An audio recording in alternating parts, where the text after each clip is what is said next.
Methods seminar. Oh, thank you, Sam. Welcome to the first methods seminar of the year.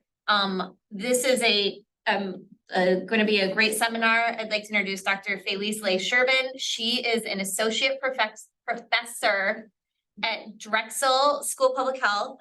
She's an epidemiologist, and she also is the co-director of the Urban Health Collaborative and Child Health Watch. Do I have it right, Felice? So I co-lead the training core of the Urban Health Collaborative, and I am the Philadelphia site PI of Children's Health Watch. Great. And so today she's going to talk to us about measuring disparities. So I'll go ahead and hand it over to you, Felice. Great, thank you. I'm going to go through a couple of clicks now to share screen correctly. Well, I hope correctly. And I know I need to swap. Okay, did I do it? Yep, you're good. Okay, great.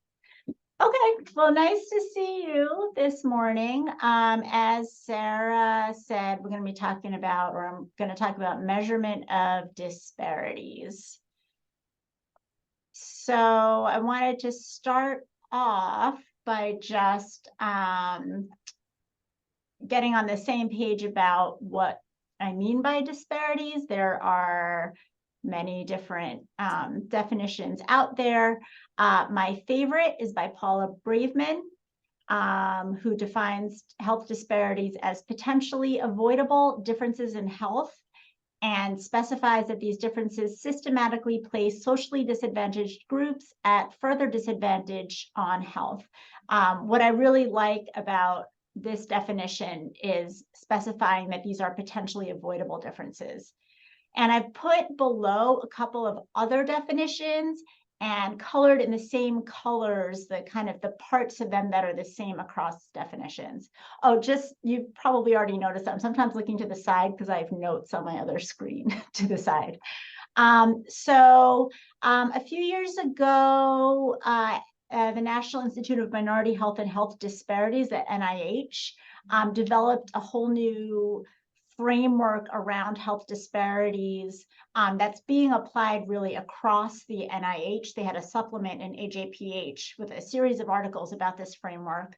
And as part of that, they developed a definition of health disparities, saying that a health disparity is a health difference on the basis of one or more health outcomes that adversely affects disadvantaged populations.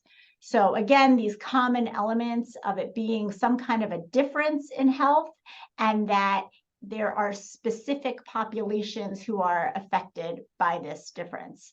And then finally, here's the definition that Healthy People 2030 uses. Very similar. It's a disparity is a particular type of health difference that is closely linked with social, economic, and or environmental disadvantage. So what I'm going to talk about today is very specifically research that measures these potentially avoidable and systematic differences in health, and to some degree also research that explores the mechanisms that lead to these differences. This is that framework I referred to, developed at NIMHD. And it's just good to keep in mind when I think it's a nice depiction of some of the complexity between or around health disparities. So across the top, there's this like very clear structure that disparities are multi-level. There are levels of influence. The ones that they've chosen to depict here are individual, interpersonal, community, and societal. And then in the rows, there are these different domains of influence on disparities, right? Biological, behavioral, physical and built environment, sociocultural environment, healthcare system. And then all of these together lead to health outcomes at different levels. And it's a little bit hidden in their framework here, but you can see this little subheading on the left. All of this is also evolving and occurring across the life course. So particularly, I think this is helpful in terms of thinking of all the different contributors to disparities. I honestly also find it helpful when I'm applying for funding to NIH and to NIMHD in particular, they often ask that applications kind of follow this framework. Another thing to keep in mind, what are these disadvantaged or systematically disadvantaged, however you want to think of it, populations?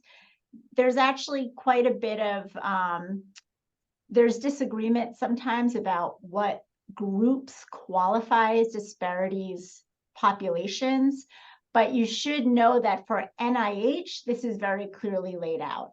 For example, for any call where NIH is looking for applications relevant to health disparities, these are the populations that they are referring to. So for NIH, the populations that experience health disparities include racial and ethnic minority groups, and they specifically list the racial or ethnic minority groups that they are referring to.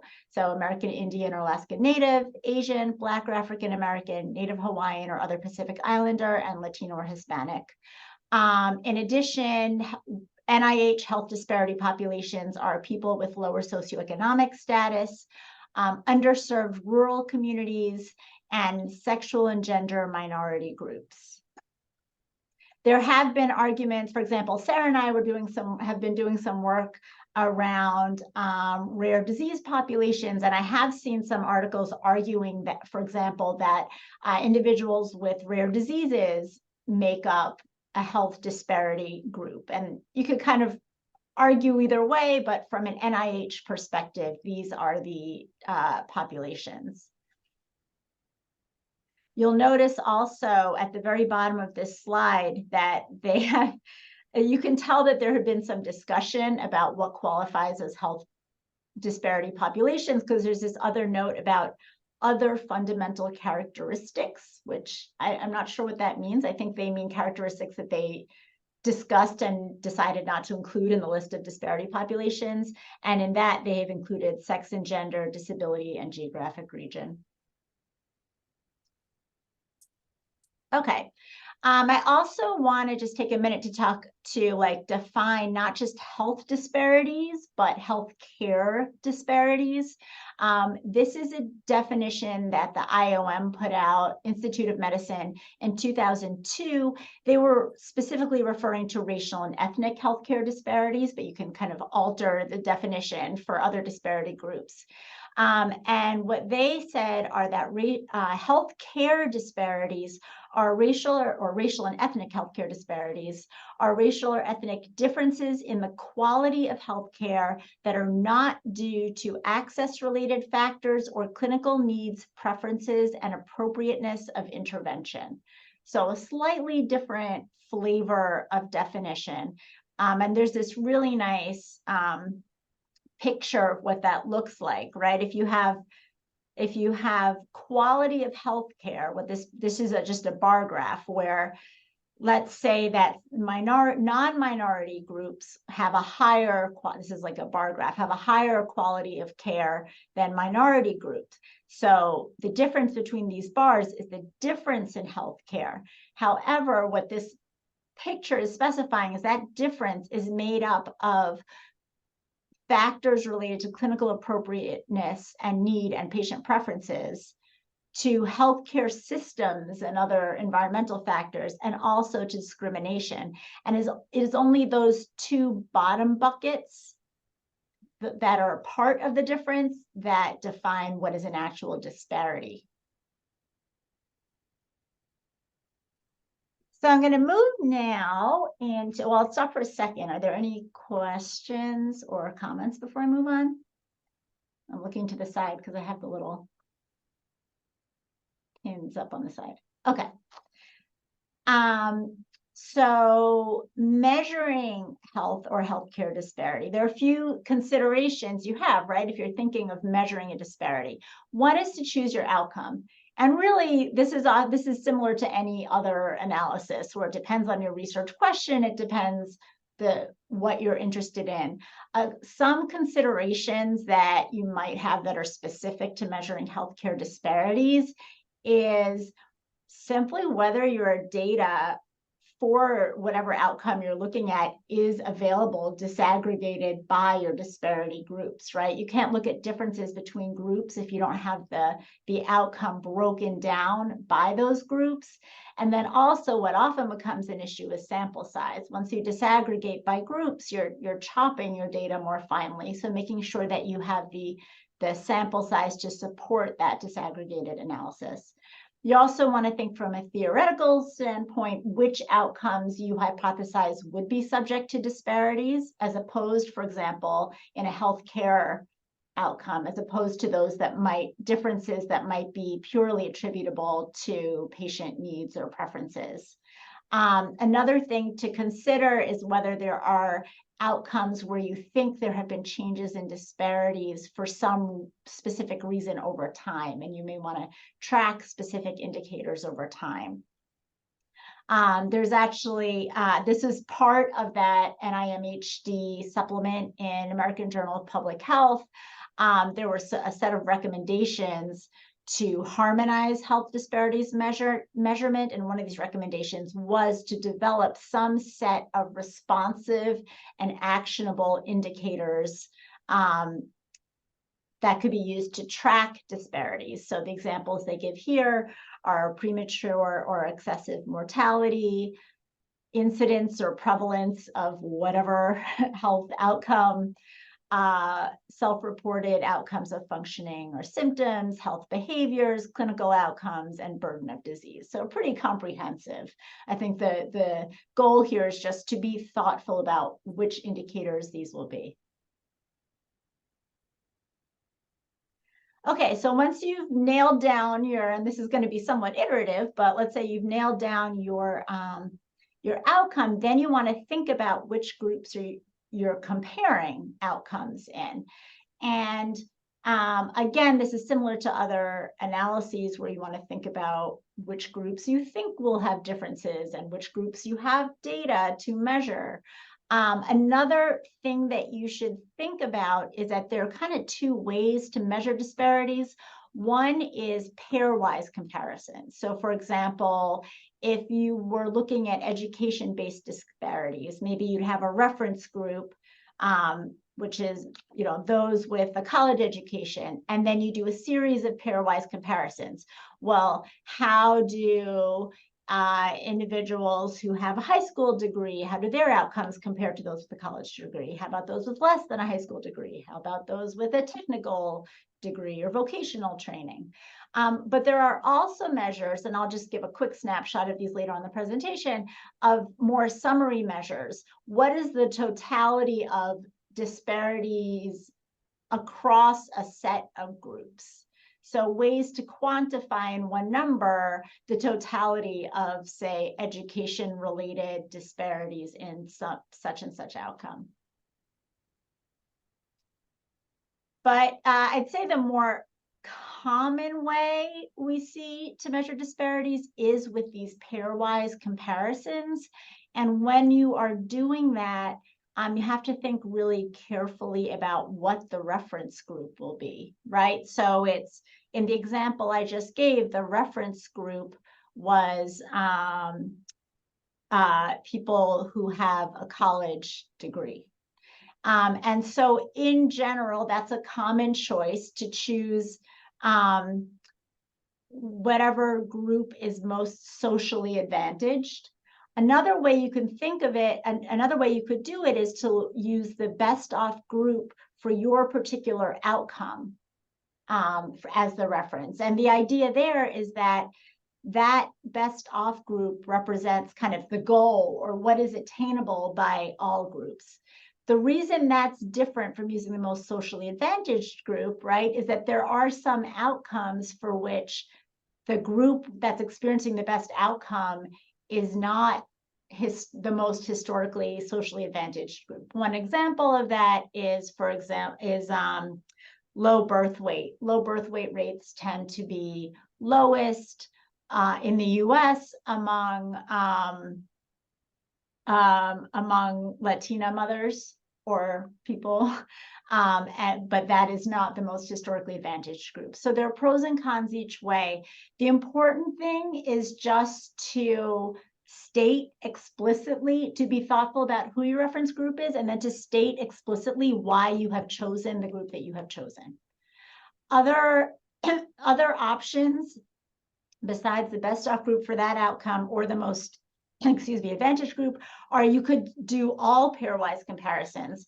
That might be something that's feasible if you have a small number of groups where you just compare every group to every other group.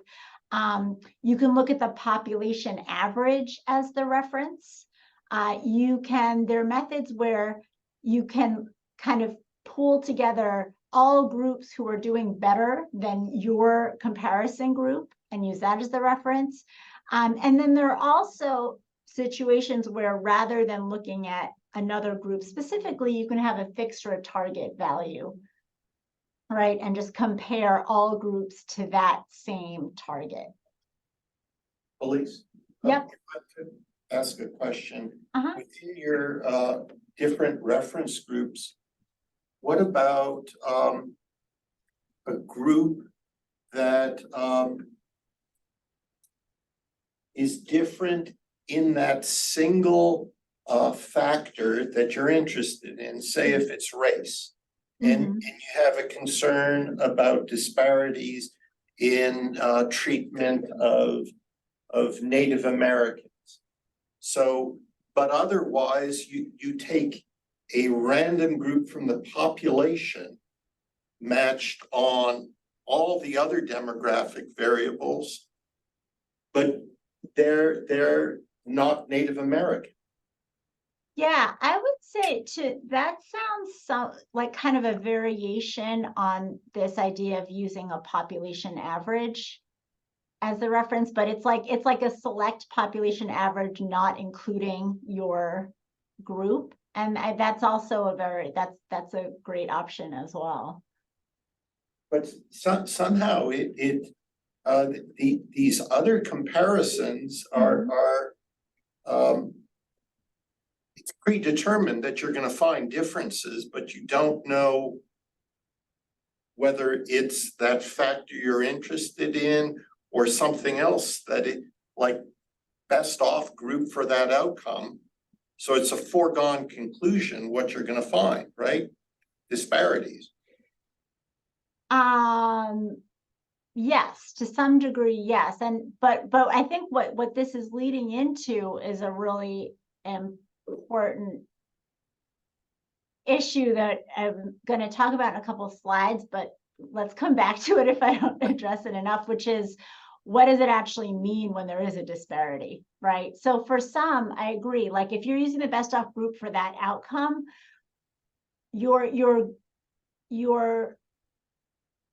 if you have complete lack of knowledge about the existence of a disparity, right, then it becomes circular. Is that what you're saying? Like it becomes circular because if you're using the best off group for that outcome, then you already know that there is some level of difference already existing, and you're choosing your reference group because of that, which is not really appropriate or doesn't really get you far, right? If you've already done that work, if you're then just simply trying to identify if there is a disparity. Yeah, there's plenty of research more the like situation that. when you There's plenty of research like that, and it falls in the category of advocacy. You know, like advocacy that is supported by faux science. Okay. So I think this does, there is so first of all, it may be that you are aware or believe there is a disparity and want to actually quantify it, because I think there's also there is some value in quantifying the disparity, and particularly if you want to quantify it over time. Then there is also the related issue, because I will say that I think there's another level of faux science that of using disparities for advocacy based on an assumption of disparity without actually having so there are some outcomes that we, or at least I think many of us kind of assume there are disparities and that there are not. So I think that's a whole other level of faux science. But I also think, and there's actually a recent paper, actually another AJPH paper about this, that I think there is value in doing a good and rigorous job of quantifying the disparities for the purpose of then also looking at how they are changing and understanding what is contributing to them in order to change them, and also being careful about to what extent they are actual disparities as opposed to simple differences. I don't know if that makes, Thank you. okay.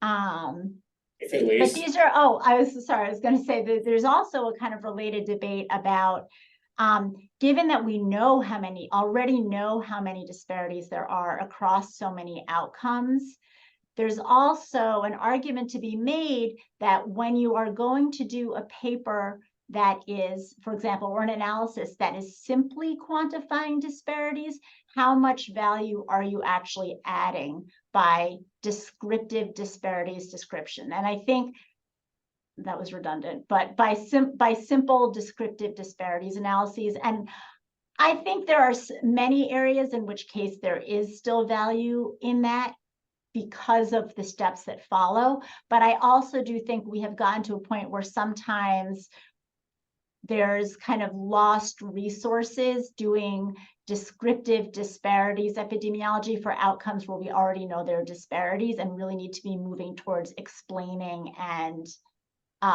eliminating those disparities. so Felice, I know you have like fixed target value on there as a reference group, and I guess what I've always kind of thought is interesting about a lot of the disparities research is that people will say, let's just say there's a metric where the ideal performance should be 100%, right?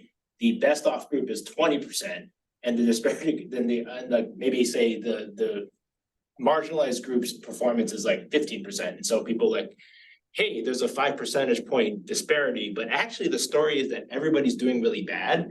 And I feel like that sometimes there's so much focus on differences that we don't actually take into context like the entire picture, right? Yeah, I agree with that too. And there's a lot of back and forth in the literature about, and in practice, not just the literature, right? About it, what is the balance between interventions that have their main focus to improve outcomes for everybody versus interventions who have as their main outcome increasing equity. I mean, really, this is back to that, the Jeffrey Rose 1985 sick individuals and sick populations paper about, moving a whole population distribution versus narrowing that distribution. And I think that is always a valid question. And I think some people lean more one way or the other. Some people have their focus on equity, which I think you need that. And you also need people who have a focus on moving the entire distribution. I think it's just a valid question to ask and to consider for all of these. My only I comment don't is have that, a more definitive answer than that. no, I Point think the taken. issue is that equity is not the goal. Unless the reference group is doing really well, right?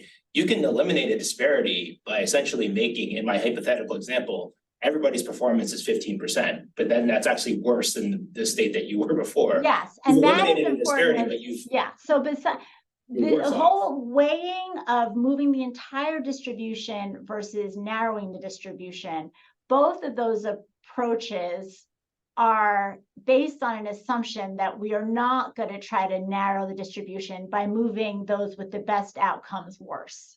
We always want to try to move someone to better outcomes. The question is whether we focus on moving the bottom part of the distribution up or just moving the entire distribution up. Yeah. Louise, there's also a question in the chat. Oh, sorry, I can't see, some reason in the view, I can't see, oh, hold No, on. we're having the same thing here. It's hard to find Yeah. the chat. Okay. It says, it's a question from slide 5 specifically. So if you quantify disparities in hypertension rates, for example, is that only a disparity to the extent that the difference is due to environmental factors, ecology of healthcare systems, discrimination?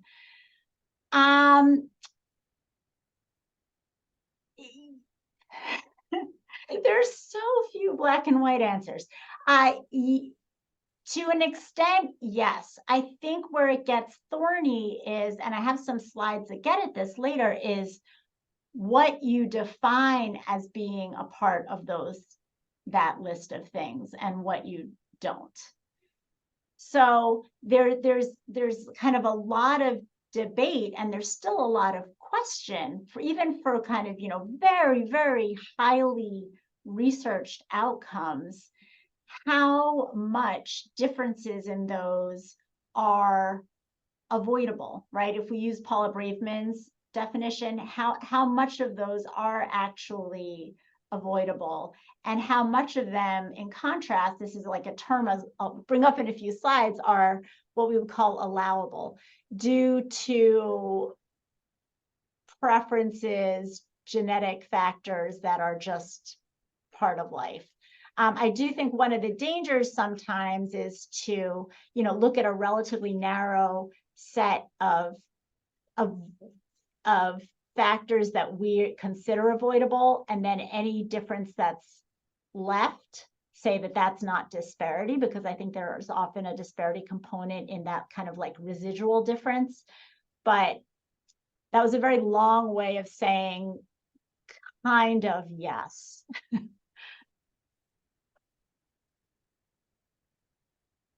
Should I keep going?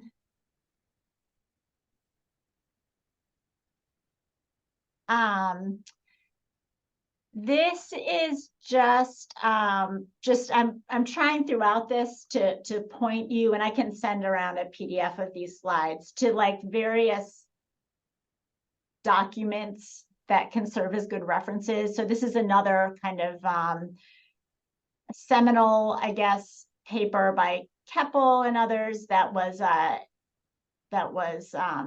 was actually a CDC publication about measuring disparities and issues in measurement that included a bunch of guidelines.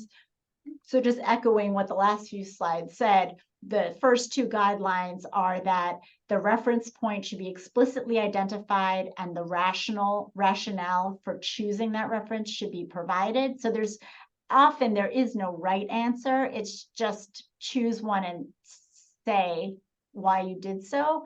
And then also somewhat getting at that question about, you don't want to move those with better outcomes down. This group is just stating explicitly the guideline that the more favorable group rate should be the reference point, so that people know what they're expecting in terms of what's being compared to what. Just briefly, this is often something that we, and I, including myself, often do not or cannot address in disparities measurement, but we're seeing more and more research looking at intersectionality, which is the idea of the specific circumstances or the specific disparities encountered by people who simultaneously fall into multiple disparity groups across multiple dimensions. So just as one example of that, of a doctoral student, Zach Fussfeld, who was looking at rent burden, spending a large proportion of a family's income on rent. And he looked at this using an intersectional approach of looking simultaneously at the race, ethnicity, and gender of the head of the household, and did find, for example, that compared to a reference group of families with non-Hispanic white males heading them, the amount of difference or disparity in being, all groups compared to that reference group experienced higher odds of rent burden. But also that differed by the intersection of gender and race. So in general, compared to households headed by non-Hispanic white males, the highest odds of experiencing rent burden were among households headed by Hispanic and Black females. And there are, if anyone wants to talk later, there's some like new methods because as you can imagine, if you do really look at intersectional groups, the number of groups multiplies very quickly. So there's some methods that people are developing in order to be able to do this better. Okay, so you've chosen your outcome, you've chosen your comparison groups. You also need to choose your actual measure of disparity. And as we talked about before, there's kind of two approaches to this. You can do pairwise comparisons or use one kind of a summary measure. Pairwise comparisons, it's actually pretty simple. They're for both, I should say, both types of comparisons. There are really two approaches. One is to look at an absolute difference, which would be the C is for, I'm using R for like the rate of the outcome, or it could be any outcome.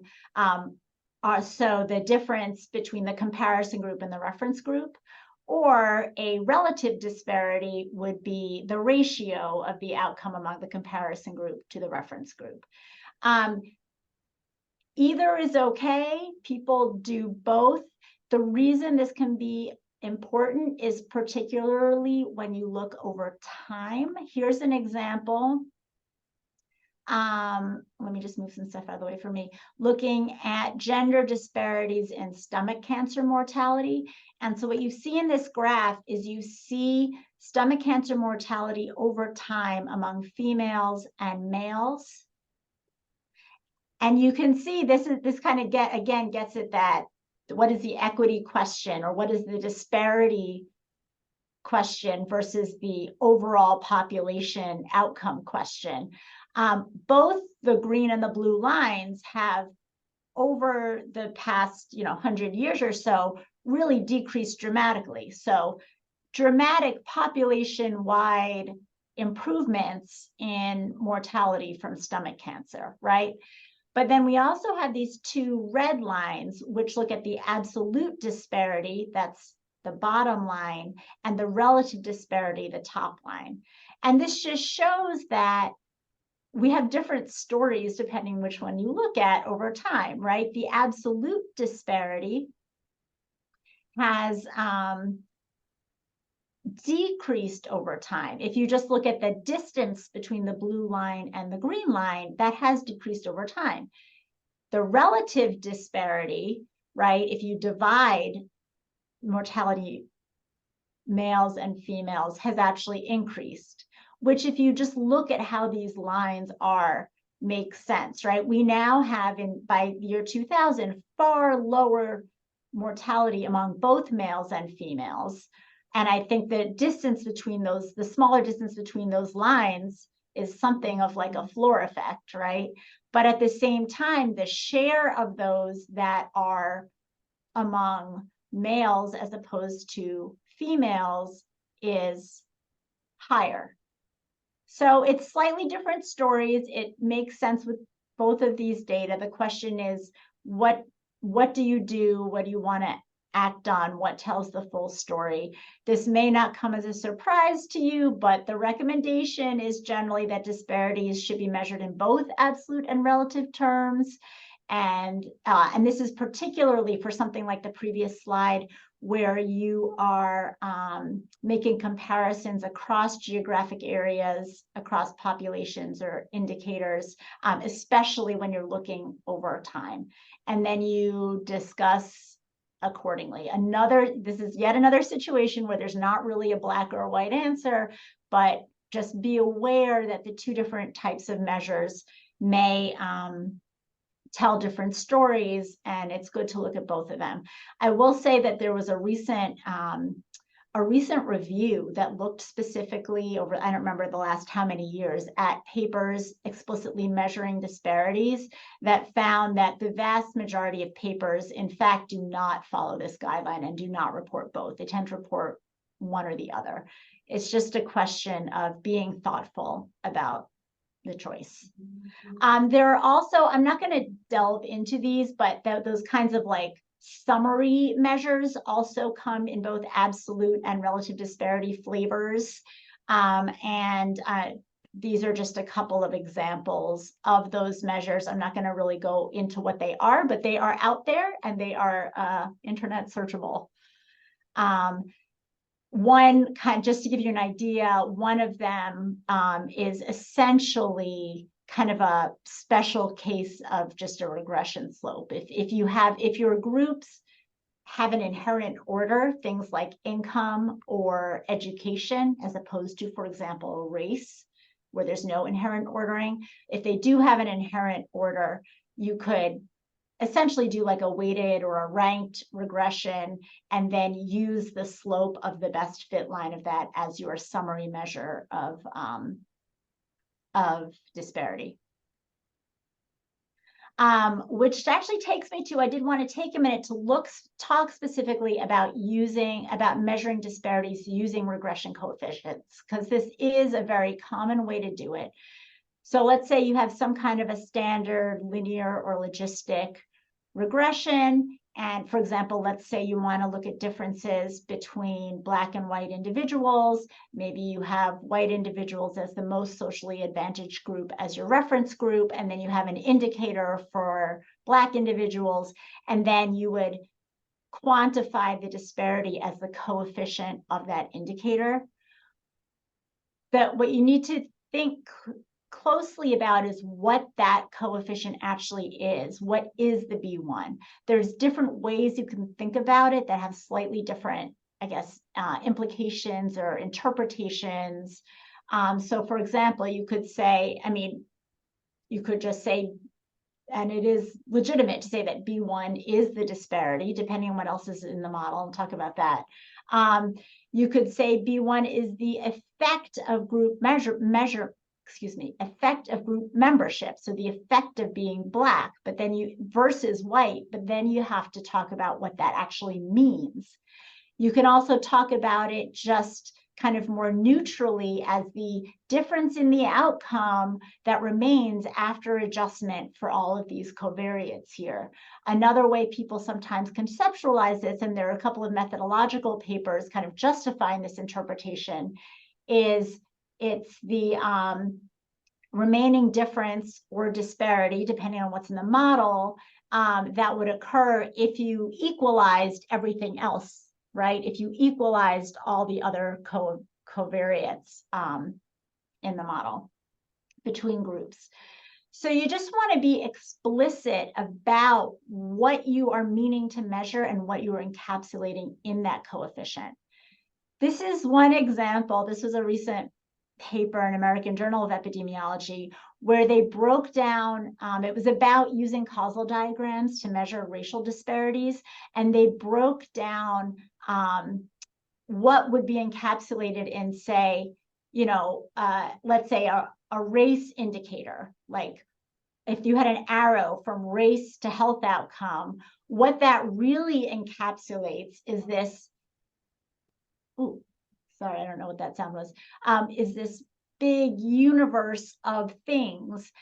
Some interesting things to notice here is that at least according to these researchers, they're saying that even genetic ancestry, or the distribution of genetic ancestry in the population, is to some extent itself a result of historical processes such as historical, structural, and institutional racism. So just to be, the ideal, what's funny is that these authors actually called this their simplified diagram. So I don't know what the original one looked like. The reality is we are often not going to have all these different measures available. The ideal would be to actually explicitly measure these different things instead of capturing them all in a race indicator where then we really don't know exactly what mechanisms we're capturing. The reality is generally we're not going to have all of these available, but we can at least, depending on the data source, think about which one of these we do have and try to incorporate those. And lacking that, just thinking carefully about, for a specific outcome or specific research question, which of these are in play and how, and being explicit in the analysis or in the write-up about what we think that our race or whatever group indicator is encapsulating for a specific analysis. And this gets at, this is a nice paper by John Jackson about what the covariates would be in a model if you're doing this, right? And what he uses this terminology of allowable versus not allowable covariates. The idea being that an allowable covariate would be something that we would consider maybe part of a difference, but that does not come from unfair or injustice or unfair circumstances, right? So often this might be something like age, or depending on your outcome. The idea is that if you want to measure a disparity, you should not adjust for things that are themselves part of the disparity, but that your covariate should only include these so-called allowable sources of differences in the outcomes.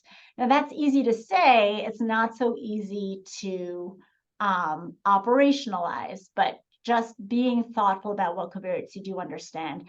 I mean, you do include in your models. I actually think, and this is an area where many of you have much more experience than I do, this is particularly hard in health services research, in thinking about what you're considering that's where you get this into this whole universe of what is patient need or clinical need or preference as opposed to what we would consider a disparity. And I think it's very specific to what difference you're trying to capture in your research question. So for example, some of the like issues that I think could be thorny are, let's say you're looking at some kind of cancer-related outcome, do you adjust for stage at diagnosis?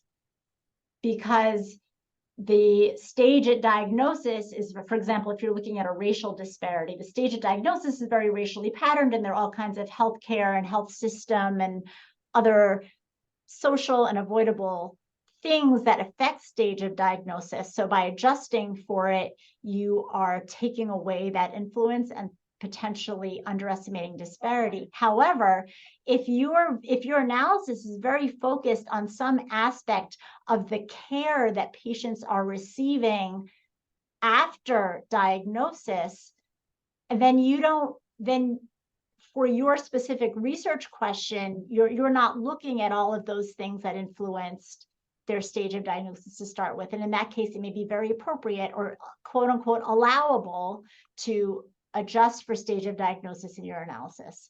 Another similar kind of issue that comes up a lot is whether or not to adjust for comorbidities or pre-existing conditions and to what extent. So again, I think it's very specific to what you're trying to measure in a specific in an analysis. Another just quick note, we talked about relative and absolute disparities. Note that if you're doing a linear regression, that is an additive model. So if you just without transformation, if you use the regression coefficient, you are measuring an absolute disparity. Whereas in a logistic or regression model or another multiplicative model, if you use that coefficient or if you exponentiate it, what you are measuring is a relative disparity. Sorry, just a question. And then one last thing, Felice, although maybe the Felice, most important and where the Are we field is muted? moving is decomposition or mediation methods that try to go beyond just quantifying there is a disparity in some outcome to really thinking carefully about what factors contribute to that disparity or how much could some hypothesized intervention increase equity and reduce that disparity. And I'm not really going to go into those decomposition methods, but there's some great papers out there, and in a lot of ways, these are just kind of slight tweaks on existing mediation and decomposition methods. Some common challenges and sources of bias. We already, talked about the choice of groups, including the reference group, and that I think some of what's encapsulated in the really great discussion we had earlier this hour is that just understanding that there are implicit value judgments in whatever the choice is. So at the very least, just being clear on the choice and the reason for the choice. Just like any analysis, missing data is a problem, but one issue is that there's often more missing data for some groups than others, misclassification, and selection bias, including differential survival. This is another thing. There was another nice paper recently looking at kind of effects of or how to deal with differential survival related selection bias in disparities research, particularly among older adults, because of differences in life expectancy and survival. And then this is from this paper that I reference a lot because I like it. It's about fairness in machine learning models, like health record-based machine learning models, but it has just this nice picture, I think, of how these different biases can affect models. So if you start with the features, the big block, which is kind of the data you have, they're calling the groups non-protected and protected group, and what I was referring to as reference and comparison group. And you'll notice that, for example, just to start with, very often in any kind of a data set or data system, you're going to have more data on the non-protected group than the protected group. So that can affect your results. And at the same time, you're also likely to have more missing data for the protected group. And then on top of that, the labels, this is kind of a misclassification issue, that the measures themselves, the diagnosis codes, the phenotypes have often been developed in non-protected groups, so may apply less to the protected groups, and you might have more misclassification in your comparison or protected group than in your reference or non-protected group.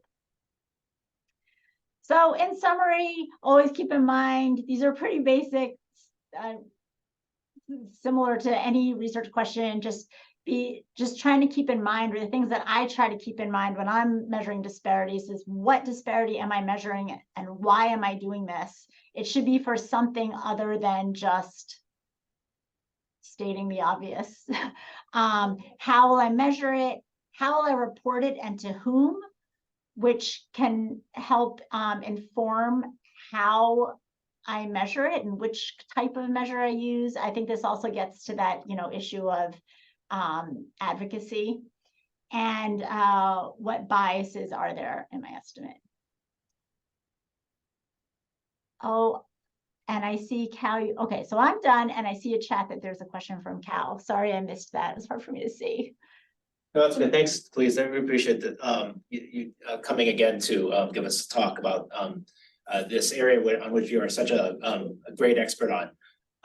I have a question about preferences and whether those are should be allowable or not. So let's my preliminary thought is that preferences should be allowable source of differences to the degree that you're talking about a metric for which performance should not be 100% or 0%, but when there's a gray area, then preferences are allowed. So my example might be childhood immunization rates, right?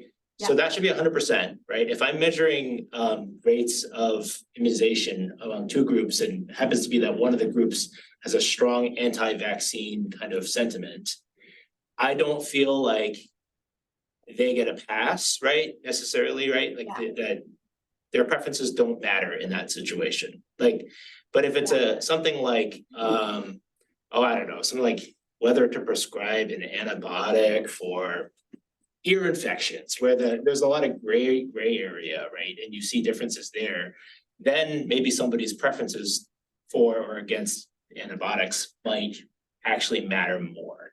Do you think that that's a fair statement?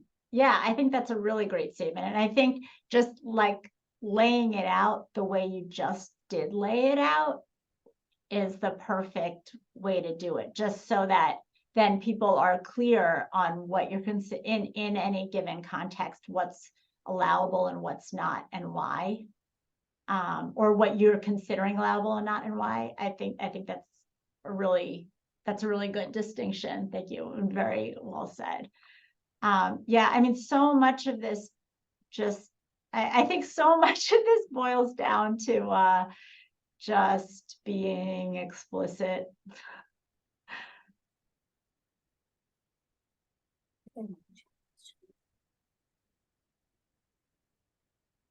Felice, when you read an article on disparities, what are a couple of your pet peeves where you go, oh, come on, about how someone is measuring or reporting or kind of those things that what are the real worry points?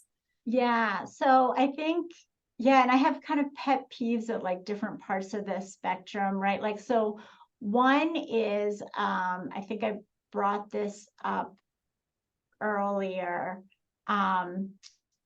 One is when people account for some limited number of factors, and then anything that's left over just like attribute to allowable differences. So that's a pet peeve. At the same time, it is also a pet peeve to me when people do a very simple estimation of a difference in outcome and then don't at all talk about why there might be a difference or how much of that is actual disparity. So it's kind of those two extremes really get at me. And I also think that not lack of clarity about what your groups are, what your reference group is, and why. If you want to state those and I disagree with you, I actually don't have a problem with that. But if you don't state them, then I don't even know how to disagree with you because I don't know where you came from. Thank you. There's not a question. Oh, I see another. Yeah, I'd be happy to. There have been a couple of really nice papers recently about intersectional subgroups. Maybe what we can do is I could like plop some of those at the end of the presentation, and then PDF it to send it around, and then PDF the whole thing to send around. Does that sound like an okay way to do this? Okay. Yeah, we have the emails of people who have attended, who are registered, and we'll make sure that gets circulated afterwards. Okay, that sounds great. So I'll make sure to put in a couple of those references about looking at intersectionality before I send it. Felice, do you think it's good practice to present both the adjusted and unadjusted difference? Yeah, actually, that's what I generally do. Or what's kind of the minimally adjusted, I guess, and more adjusted difference. Yes, but then I also try to then, and all of this, creates word count problems, obviously, but I try to explain like why both are being presented. That's a good question.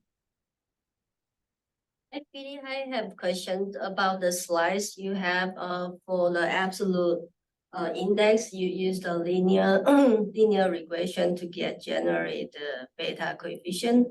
But what if the outcome is 0, 1? So what kind of linear regression you use, Poppy model or others? Yeah, and that's so there are other measures you can use as well. You can do a relative index, which is like a multiplicative analog. Or you can do things like calculate, base it on predicted probabilities or on proportions of the population with the outcome. Very often for binary outcomes, for the absolute index of inequality, what people do is simply just use the proportion of the outcome the proportion of the population in each group experiencing the outcome and calculate it that way.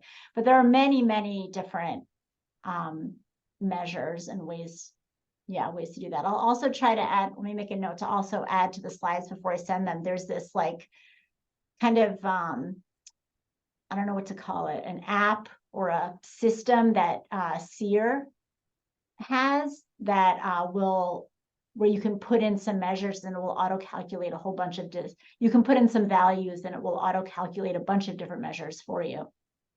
Okay, thank you. You have another chat question also. Oh, sorry. Yeah,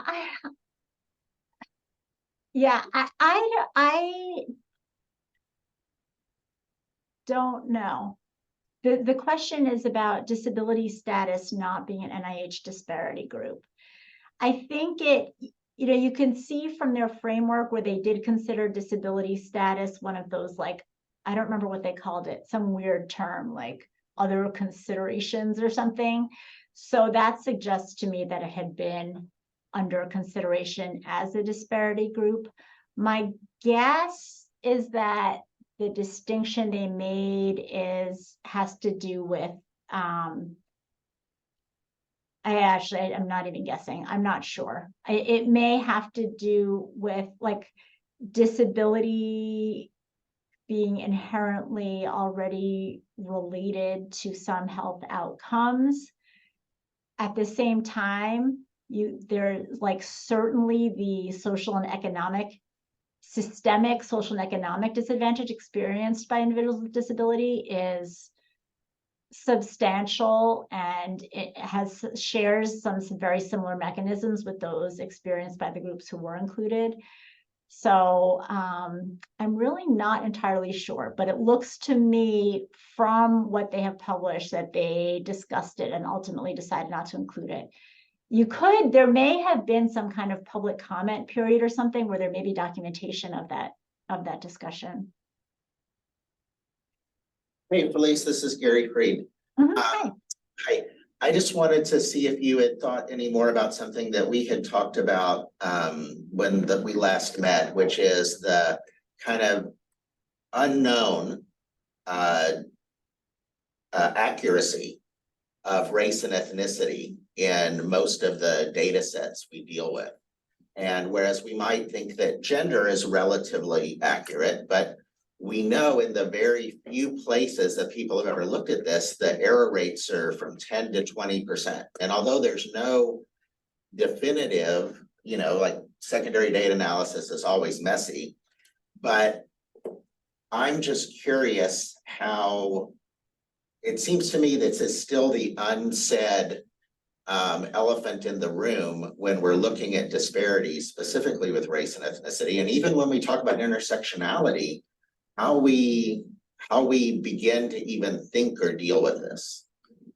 Yeah, and it's just